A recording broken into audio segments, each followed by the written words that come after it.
बिस्मिल्लाहिर्रहमानिर्रहीम। तीसरा बाब सहाबा कम रेतानहु आज़माइन के जाहिद और फ़िक्र के बयान में फरमाते हैं।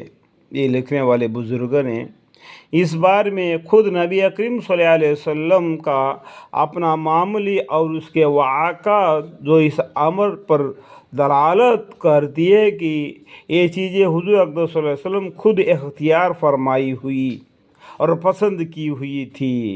जो दीन इस्लाम जो अल्लाह के हुक्म से आई है, पैगम्बर सल्लल्लाहु अलैहि वसल्लम को उसको पसंद कर लिया और उसके बारे में आपने ज़िंदगी अल्लाह की खुशनुदी, अल्लाह के पसंदीदगी से दीन इस्लाम के जो तौर तरीके चले और उनके साथ सहाबा करम रज़ियल्लाहु अन्हुम भी चल कर दिखाया।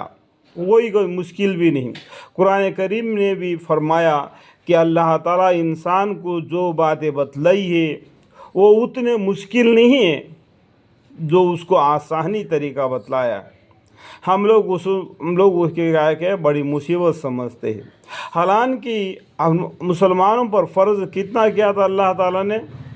50 वक्त की नमाज फ़र्ज़ किया था। कब? शब महराज में पैगम्बर सल्लल्लाहु अलैहि वसल्लम गए थे, लेकिन बीच में रास्ते में मूसा अलैहिस्सलाम मिलकर आपकी उम्मत ज़ईफ़ है, कमज़ोर है और दुनिया की जो बनावट है बदल जाएगी। उस टाइम पर आपकी उम्मत 50 वक्त की नमाज ना पढ़ सकेगी। आप वापस जाके नमाज को कम करा के ले आओ। इस तरीके से बार बार भेजते रहे। आखिर में अल्लाह ताला ने पंजगानी नमाज आपके ऊपर फ़र्ज़ किया था। फिर भी मूसा अलैहिस्सलाम ने कह दिए थे कि आपकी उम्मत 5 वक्त की नमाज भी नहीं पढ़ सकेगी, आप दोबारा जाओ, कुछ कम करके ले आओ। तो हमारे मोहम्मद मुस्तफ़ा सल्लल्लाहु अलैहि वसल्लम ने मूसा अलैहिस्सलाम से इरशाद फरमाया कि मुझे अभी इतने बार गया था, अब मुझे जाना शर्म आती है।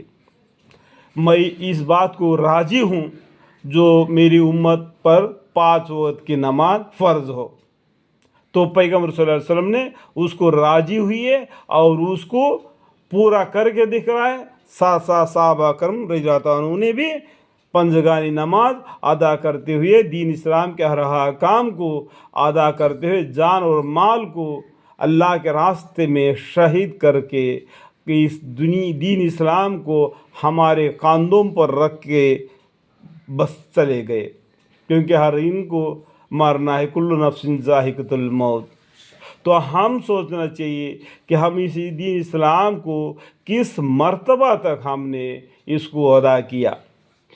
औरतों ने भी जिहाद में शामिल किया, क्योंकि मर्द हजरात जिहाद जंग करके आते, जब रात को जो ज़ख्मों से भरे हुए रहते थे तो गर्म पानी में कपड़ा डुबाकर उनको बदन को पोंछकर उनको जो पत्ते वगैरह का रस वगैरह लगा के उनको ज़ख्म को मत करते थे। इस तरीके से बहुत ही मुसीबत उठाकर दीन इस्लाम आगे बढ़ा। हर मुसलमान को इल्म की कमी की वजह से आज दुनिया के तरफ माइल हो रहे हैं। ये शर्मिंदगी की बात है अपनी उम्मत के लिए कि हम कुरान का मानी भी नहीं मालूम। गैर कौम लोगों ने कुरान की मानी पढ़कर आज हमारे मुसलमानों पर उंगलियां उठा रहे हैं।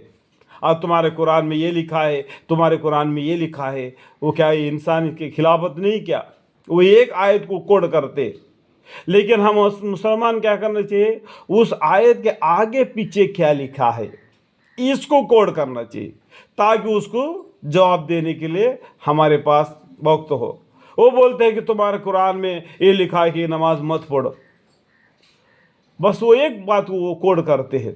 लेकिन हम मुसलमानों को आगे पीछे का आयत को पढ़ना चाहिए। हाँ, ज़रूर लिखा हुआ है नमाज मत पढ़ो। कब मत पढ़ो? जबकि तुम जनाबत के हालत में हो, जबकि तुम मतलब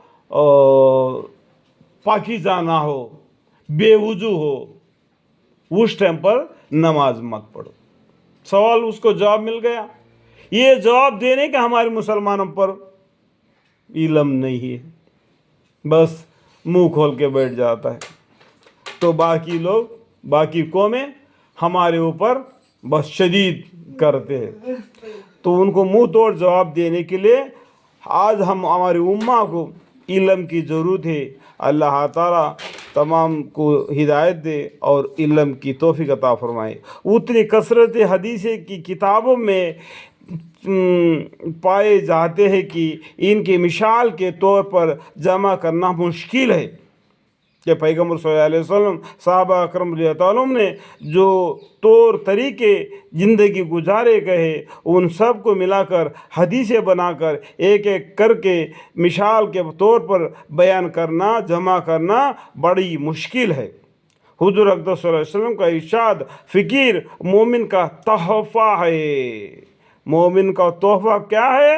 हुज़ूर अक़दस सल्लल्लाहु अलैहि वसल्लम का इरशादात, उनके अहकाम, उनका फ़िक्र मोमिन के लिए तोहफ़ा है। आमीन।